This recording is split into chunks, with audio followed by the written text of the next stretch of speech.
Big বস 19 শুরু হওয়ার পর থেকেই দর্শকদের উন্মাদনা ছিল চোখে পড়ার মতো। 3 মাসে টানা উত্তেজনা, ঝগড়া, বন্ধুত্ব আর সালমান খানের বকাঝকা সব মিলিয়ে প্রতিটি পর্বই পরিণত হয়েছিল এক একটি বিনোদনে। সেই রোমাঞ্চকর যাত্রা শেষে ট্রফি উঠল যার হাতে, তিনি অনুপম খ্যাত অভিনেতা গৌরব খান্না।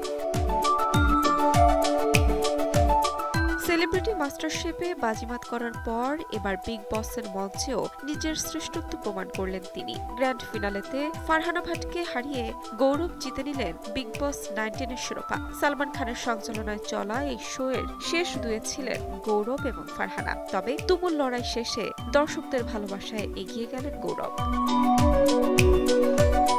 ট্রফির সঙ্গে অভিনেতা ঘরে তুলেছেন 50 লক্ষ টাকার পুরস্কার। তানিয়া মিত্তল, প্রণীত মোরে এবং অমন মল্লিককে পেছনে ফেলে বিজয়ের মুকুট নিজের করে নিলেন কানপুরের গৌরব।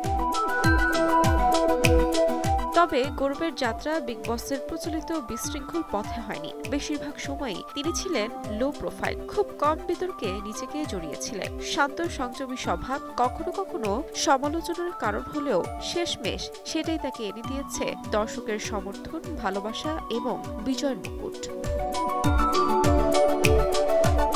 তাহমিনা তন্নি, সময় সংবাদ।